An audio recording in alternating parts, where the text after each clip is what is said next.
RSS యొక్క ఆలోచన విధానాన్ని గత 10 సంవత్సరాలలో నరేంద్ర మోడీ అమిత్ షా గారు అమలు చేసుకుంటూ వచ్చిండ్రు. ఇది గతము మన కళ్ళ ముందల ఉన్న ప్రత్యక్ష ఆధారాలు.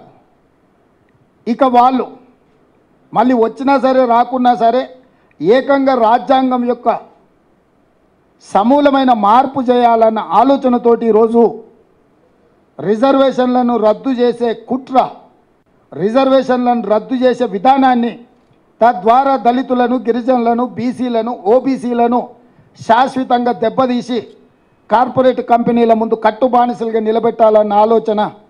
ఇది ఆనాటి ఈస్ట్ ఇండియా కంపెనీ విధానం. ఈనాడు అదానీ అంబానీల యొక్క కొనసాగింపు విధానం. ఆ కొనసాగింపు విధానాన్ని అమిత్ షా, నరేంద్ర మోడీ గారు స్పష్టంగా అమలు చేస్తున్నారు.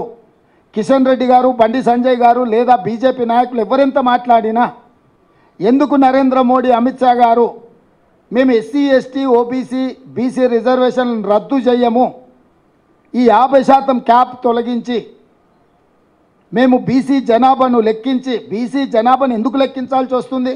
స్పష్టంగా సుప్రీంకోర్టు చెప్పింది. 27% బీసీ రిజర్వేషన్లను పెంచాలి అని అంటే వాళ్ళ జనాభాను లెక్కించి జనాభా ఆధారంగా 27% పెంచండి.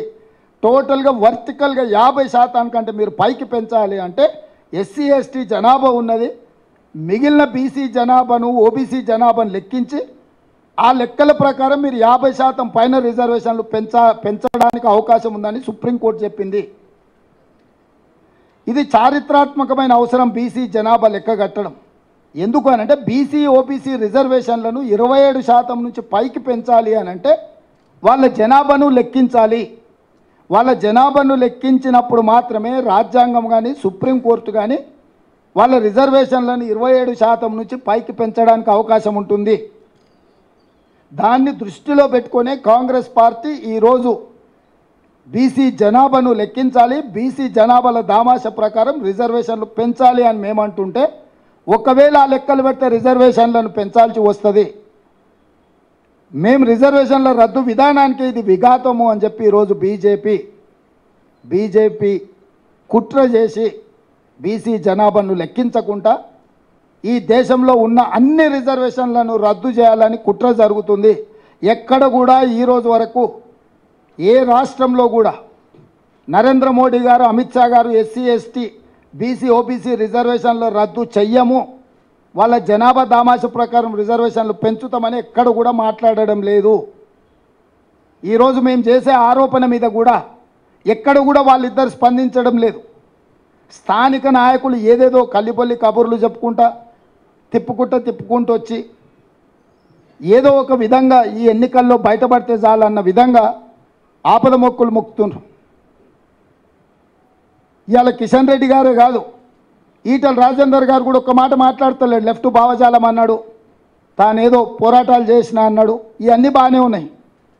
ఈరోజు జరుగుతున్న దాడి మీద, రాజ్యాంగాన్ని మార్చే విధానం మీద ఎందుకు కిషన్ రెడ్డి గారు, ఈటల రాజేందర్ గారు, బండి సంజయ్ గారు మాట్లాడడం లేదు అంటే వాళ్ళకి తెలుసు స్పష్టంగా వాళ్ళ పార్టీ యొక్క విధానం. ఎంతసేపు ఉన్నా తప్పించుకోవాలన్న ఆలోచనలే ఉన్నారు తప్ప ఇది తప్పు, ఈ రిజర్వేషన్లను మేము రద్దు చేయము, మేము నరేంద్ర మోడీతో, అమిత్ షాతో చెప్పిస్తామని ఎందుకు చెప్పడం లేదు? నిన్న సిద్దిపేటకు అమిత్ షా గారు వచ్చారు, ఎందుకు ఒక్క మాట అయినా మాట్లాడిండా? వారు రాకంటే ముందు నుంచే మేము స్పష్టమైన ఆరోపణ చేస్తున్నాం. ఒక రాష్ట్ర ముఖ్యమంత్రిగా, పార్టీ అధ్యక్షుడిగా స్పష్టమైన నిర్దిష్టమైన ఆరోపణ బీజేపీ మీద నేను చేస్తున్నా. ఈ రాష్ట్రానికి వచ్చే ఏ బీజేపీ నాయకుడైనా మొట్టమొదట ఉన్న రిజర్వేషన్లను రద్దు చేయము, జనాభా లెక్కించి బీసీ, ఓబీసీ రిజర్వేషన్లు పెంచుతామని ఎందుకు బీజేపీ చెప్పడం లేదు? సరే, వీళ్ళు ఒక రకం. చంద్రశేఖరరావు ఈ విషయాన్నే మాట్లాడతలేడు. ఆయన ప్రపంచంలో అన్నీ మాట్లాడుతున్నాడు. అమలాపురం నుంచి అమెరికా వరకు మాట్లాడుతున్నాడు, చంద్రమండలం నుంచి చింతమడక వరకు మాట్లాడుతున్నాడు. కానీ బీజేపీ చేస్తున్న కుట్ర గురించి మాత్రం మాట్లాడతలేడు.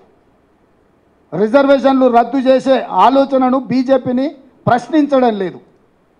గతంలోనే చంద్రశేఖరరావు గారు రాజ్యాంగాన్ని మొత్తం రద్దు చేసి కొత్తది రాసుకోవాలన్నాడు.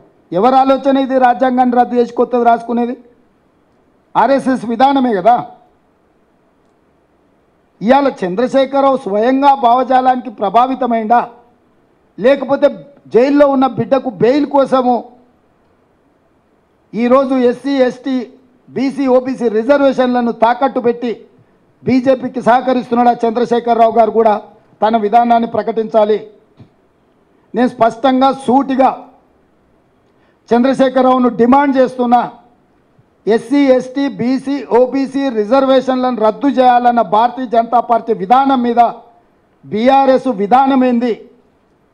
ఒకవేళ మీ విధానము రిజర్వేషన్ల రద్దును వ్యతిరేకిస్తే మీ పోరాట కార్యాచరణ ఏంది? బీజేపీకి వ్యతిరేకంగా 100 రోజులైన మా ప్రభుత్వాన్ని దిగిపోవాలి, మా ప్రభుత్వాన్ని పడగొట్టాలని కార్యాచరణ ప్రకటించి బస్సు యాత్ర చేస్తున్నా అంటున్నావు కదా. 10 సంవత్సరాల అధికారంలో ఉండి ప్రజలందరినీ పీల్చి పిప్పి చేసి అక్రమ కేసుల ద్వారా ఈరోజు రాజ్యాంగాన్ని దెబ్బతీసే మోడీ మీద నీ పోరాట కార్యాచరణ ఎక్కడుంది?